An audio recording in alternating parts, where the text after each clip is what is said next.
Learn your rights and responsibilities as an RSPCA staff member or volunteer. Here you will learn about our Code of Conduct and some other important policies. Welcome to the Meeting Expectations module at RSPCA Tasmania. At the RSPCA, we are committed to providing a safe and enjoyable work environment for all staff, volunteers and visiting members of the public. This commitment extends beyond our workplace health and safety initiatives to include the minimum standards of attitude and behaviour that are expected of all staff and volunteers. The purpose of this induction is to outline the minimum standards of attitude and behaviour that are expected of you along with your rights and responsibilities. These minimum standards are outlined in the RSPCA Tasmania Code of Conduct and accompanying policies. We will cover some important information found in these resources. By completion of this module, you should have a clear understanding of where to go and who to contact if you need additional information. As a new employee or volunteer, we expect that you will spend some additional time outside of this induction module familiarising yourself with a range of relevant policies. This will ensure that you have the necessary information to satisfy probation and the minimum employment period as outlined by the Fair Work Act. The RSPCA aims to provide all staff, volunteers and visitors with a safe and enjoyable work environment. In order to achieve this, it is important to ensure that all staff and volunteers are aware of their obligations and have a clear understanding of the consequences of inappropriate behaviour. Managers will act swiftly in cases of non-compliance to ensure that a supportive and productive work environment is maintained by taking a zero-tolerance approach to major breaches. The RSPCA Tasmania Code of Conduct outlines the minimum behavioural standards expected of all RSPCA staff and volunteers. This resource can be found on Wisdom or obtained from your line manager or supervisor. While the Code of Conduct is not an exhaustive list of appropriate behaviours, it does set basic guidelines relating to language and behaviour, how you treat your colleagues, following management instructions, and the expectation of staff and volunteers when representing the society. The Code of Conduct also introduces our guiding people principles: integrity, professionalism, accountability, respect, and collaboration. Together, these principles create a profile of the type of person we all strive to be at the RSPCA. Language and behaviour. All staff and volunteers are expected to show a high degree of respect for colleagues and customers. This means ensuring that our language and behaviour is professional and courteous and that we are at all times respectful, friendly and approachable. It is worth noting that what might be acceptable to you could be offensive to someone from another culture or belief system, so it is important to be mindful of what you say and in whose presence. One very important reason that staff and volunteers need to maintain appropriate standards of behaviour is that we don't want to inadvertently cause damage to our brand by giving a member of the public a negative experience at the RSPCA. Remember, sometimes, if you are unsure of how your comments will be received, it's best not to say anything at all. Not only does the Code of Conduct cover how we should treat our customers, it also highlights how we should treat our colleagues. As a staff member or volunteer at the RSPCA, you need to know what your rights and responsibilities are in relation to bullying and harassment in the workplace. It is important for you to understand what bullying is, the impact it can have on individuals and the organisation, and how you can address bullying if you come across it. It is also important to understand what does not constitute bullying. So what is bullying?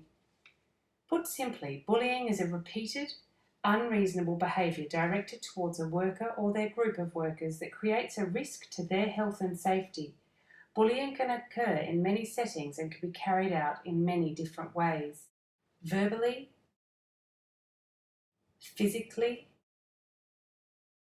or in writing, such as via email, internet chat rooms, instant messaging, Facebook, or by using mobile phone technology such as text messaging.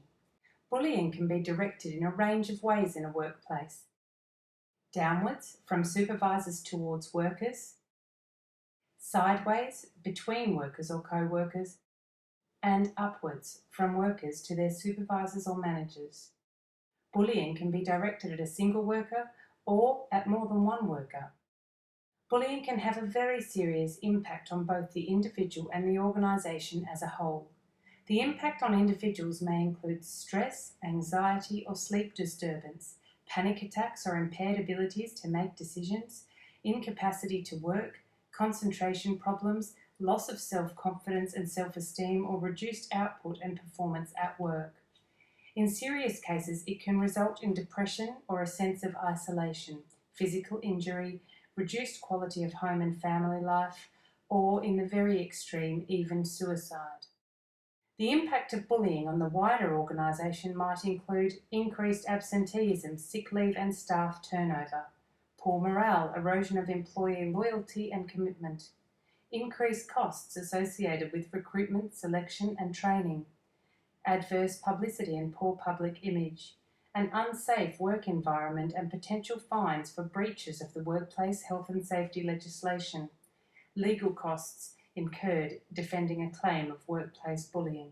It is also important to understand behaviours and actions that do not constitute bullying.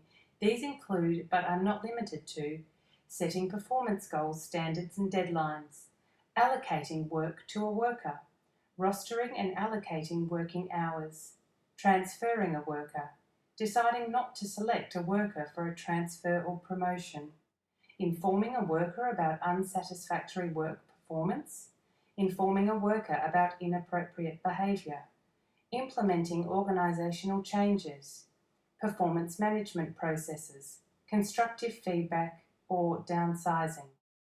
There are two main ways to address bullying. The first, called the direct approach, is generally the most constructive way to deal with these issues as they arise. This involves making a clear and polite request for the behaviour to stop. This request can be made by the affected person, their supervisor, manager, or another relevant person. Anyone requested to act on behalf of the person affected should adopt a confidential, non-confrontational approach with a view to resolving the issue. If you tackle these issues early in a mature way, they can often be easily resolved. Alternatively, or if the direct approach doesn't work, the best thing to do is report the problem behaviour to your supervisor for action. We have a formal process in place to help solve issues of bullying and harassment. This generally involves a full investigation into the alleged behaviour, and disciplinary action may be taken against the offenders up to and including termination. Remember, at the RSPCA we have a zero tolerance approach to bullying. If you witness someone bullying or being bullied, it is your responsibility to do something about it. It is against the law and we won't stand for it, so neither should you. When you work at the RSPCA as a staff member or volunteer, you are expected to follow all reasonable, lawful requests made by your manager or supervisor. Your manager will try to ensure that the workload is evenly distributed and every team member has an opportunity to excel.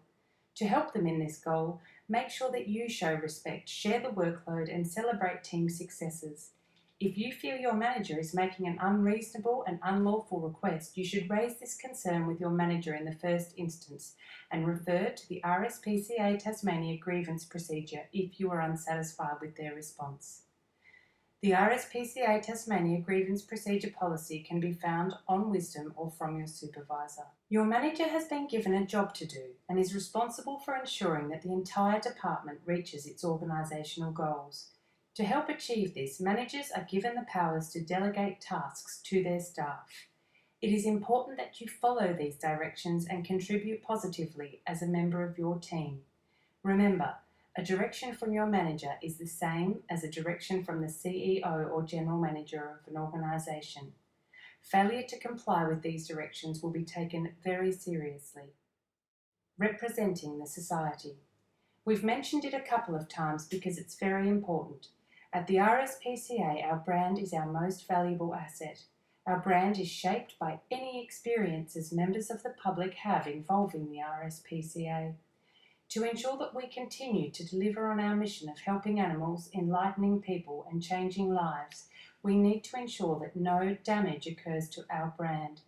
As such, we need all staff and volunteers to be mindful of their behaviour and the impact it can have on our brand.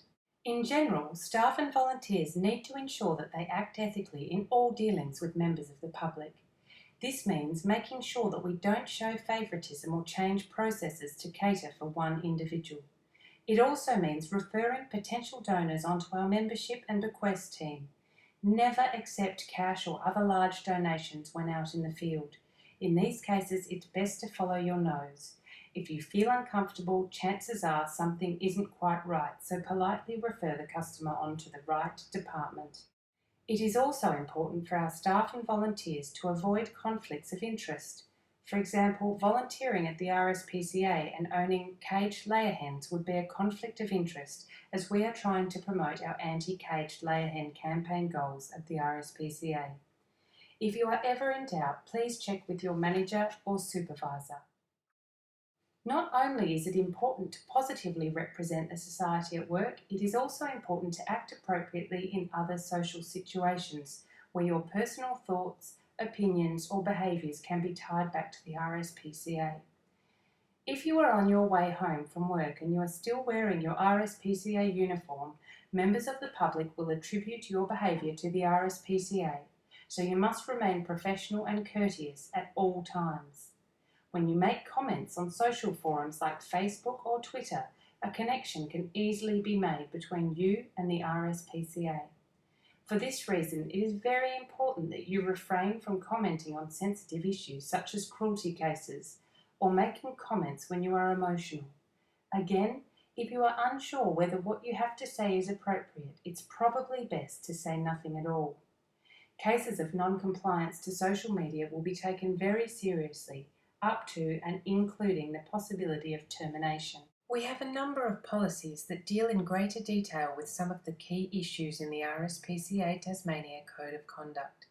Some of the more widely applicable policies, particularly for staff, include the IT security and usage policy, the media policy, animals in the workplace policy, motor vehicle uses policy.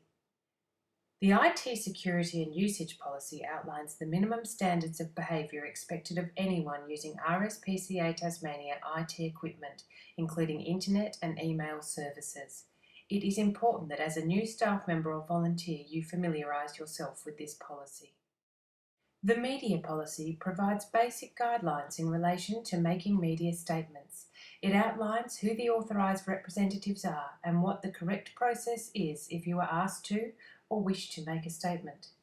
In addition to this broad media policy, we also have a social media policy which deals more specifically with your rights and obligations when posting on social networking sites such as Facebook and Twitter. It is very important that we preserve our brand and show a united front on all key issues and campaigns. If you are unsure of what to say, don't say anything. Simply refer the query on to a trained media representative. Just a reminder, all of our policies are available from your line manager or supervisor, and there are hard copies available in the staff rooms at each of our centres for you to examine in greater detail.